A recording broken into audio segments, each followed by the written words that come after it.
Hey, how you doing? This is Emilio from Verpex. Love that you have tuned in today. Well, we're going to be talking about this exciting topic. Before we do get into that, hey, if you like our videos and you like our content and you want to stay in touch, remember as always to click on that subscription button, click on the bell, so that you don't miss out on anything. At the end, let us know as well by leaving us a comment whether you found this video helpful and give us a thumbs up as well. So the reseller package in WHM lets you allocate resources like disk space, bandwidth, account limits to your clients. It's almost like a template. Now, before you even get started in creating one of these packages, you've got to think about what is the amount of resources and limits that you're going to be setting against these accounts. How much disk space are you going to allocate? How much bandwidth are you going to allow? How many accounts are you going to use? And a whole bunch more. So let's now log into our computer. We're going to log into our Verpex account and start setting it up within our WHM environment. We are here presented with our accounts, right? You can see our Digital Byte Tech. We've got a whole bunch of other accounts in here, a relevant IP address, the username, all of those sort of things.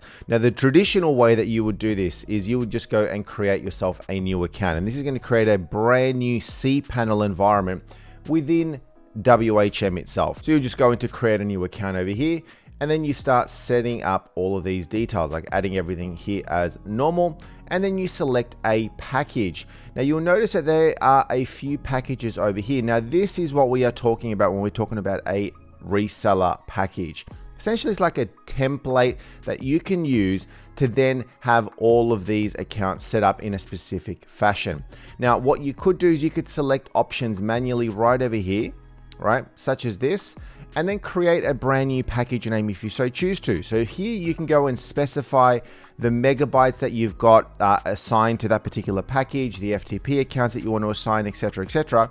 So then when you give it to potentially a customer, they are presented with a certain amount of resources or availability of, space, FTP, etc., that is available for them when they are managing their website. So you can go very specific here, one-on-one, and you can also go and select a package name right over here. And that's fine. I mean, you could do it that way. Now, what we want to do is we're going to scroll down to the left-hand side, a little menu here, and here are the packages section. You've got add a package, you've got delete a package, edit a package, etc. You can go and edit existing packages that you so want to. Let's say if I want to go and edit this one, I can go edit, and then you can see I can adjust this as needed. I can delete a package, but I can also add a package. Now here, I'm going to maybe call this one, let's say customers. So perhaps for this customer type, the package, I want to go and be very specific. So I can maybe say the quota. Well, how many megabyte space do I want to be able to allocate for them? Do I want it to be unlimited or do I want it to be restricted? Now, of course, if you're managing multiple packages, you probably want to get into a good practice of not assigning absolutely everything to them. So maybe you want to go 100,000 megabytes.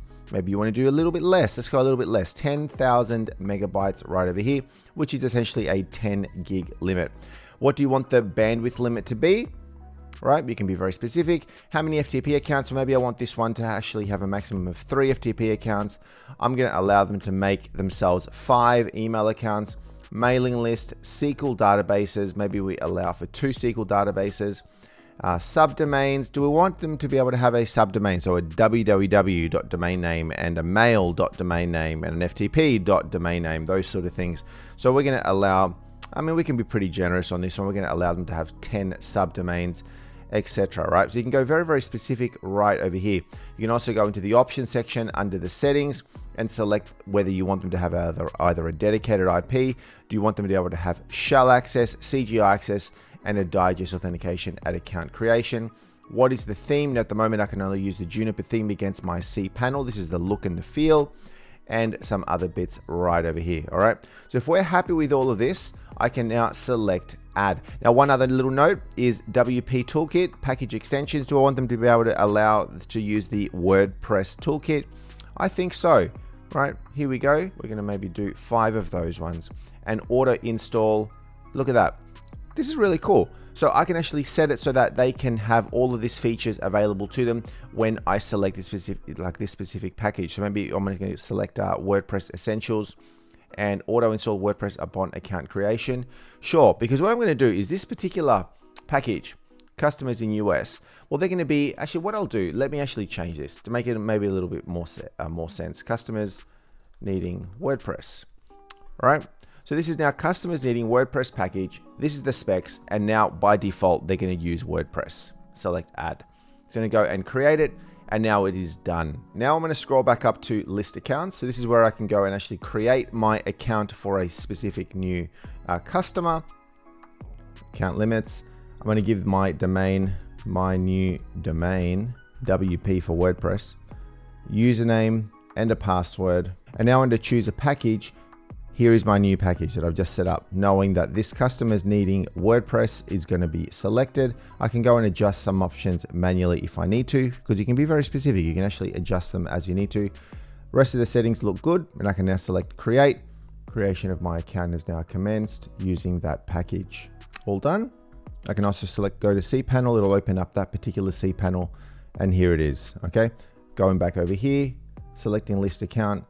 There is the new account that I've just set up, my new domain, wordpress.com, using that package. So thank you so much for tuning into this video. Really appreciate it. Let us know down below in the comments what you thought. Have you done this before, or you're thinking about setting up your own reseller package in WHM? Also, if you want to follow along with our video releases, make sure that you click on that subscription button, click on the bell so that you don't miss out on any of our video releases. Thanks so much for tuning in, and we'll see you on the next video.